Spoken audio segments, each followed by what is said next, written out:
tempo aici. Bună ziua!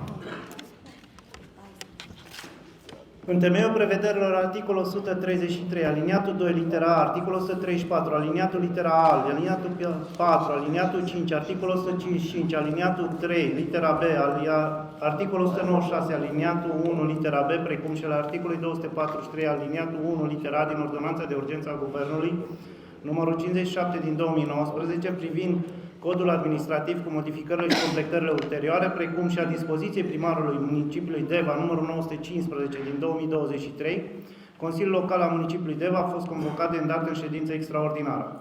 Vă informez că la ședința de astăzi participă domnul primar Nicolae Florin Oancea, doamna Florina Doris Visirin, secretarul general al municipiului Deva, domnul viceprimar Pogăcean Ferdinand Zoltan, domnul viceprimar Moș Ovidiu, domnul Berbeceanu Traian, administrator public al orașului, director, precum și șefi ai compartimentelor și birourilor din cadrul aparatului de specialitate a primarului și a serviciului din subordinea Consiliului Local. Doamnelor și domnilor consilieri, declar deschisă ședința de astăzi a Consiliului Local al municipiului Deva. Ofer cuvântul doamnei Florina Doris Visirin, secretarul general al municipiului Deva. Mulțumesc! Vă mulțumesc, bună ziua! Și au înregistrat prezența până la această oră, în număr de 14 consilieri și au anunțat absența doamna Răsconea Ali, care nu Ilieș Primari, domnul Bălan Jean Florin, care sunt în localitate, doamna Oșan Ședroiu Claudia Paula, care nu poate participa din motive de sănătate, și domnii Mania Marius, Dostan Tiberiu și Fălcuceanu Roxana. Participă la ședință și delegații sădești municipiului Deva. Doresc să vă reamintesc prevederea articolului 228 din Ordonanța de Urgență a Guvernului 57 pe 2019 privind Codul administrativ, cu precizarea că aceste prevederi au fost înaintate și la adresele dumneavoastră de e-mail odată cu materialele și raportat la proiectul de hotărâre înscris pe ordinea de zi a ședinței de astăzi. Rog pe domnul consilier local să precizeze dacă se află sub incidența prevederilor articolului 228 din Codul administrativ, situația în care rog să menționeze dacă se abține la adoptarea proiectului de hotărâre înscris pe ordinea de zi a ședinței de astăzi. Vă mulțumesc. Da, mulțumesc.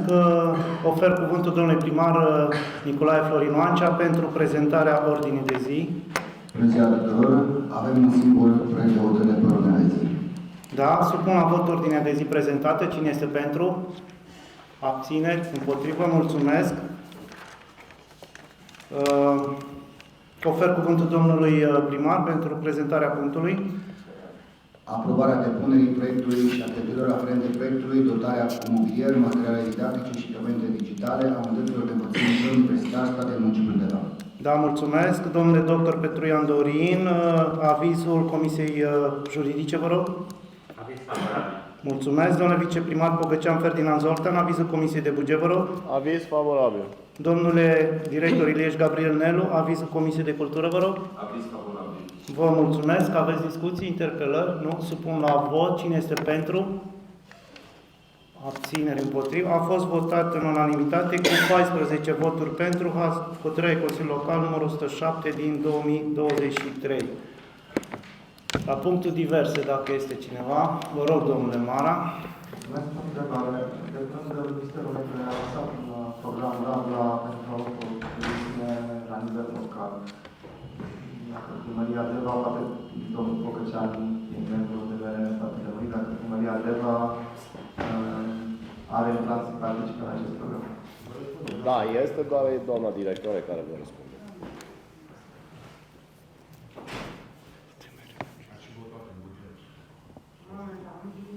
Consultare nu este în forma finală, nu a fost publicat în monitorul oficial.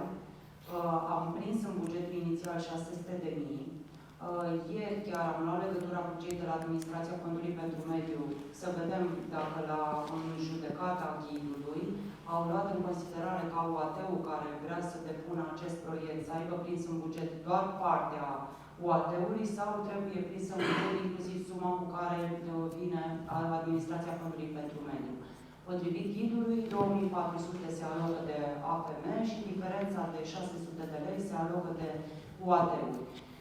Potrivit numărului de locuitori pe care noi îl avem pe Deva, ne-am încadrat la 1000 de mașini uzate. Acum aștept să primesc punctul de vedere a celor de la AFM și vom depune proiectul. Da, mulțumim. Declar ședința închisă.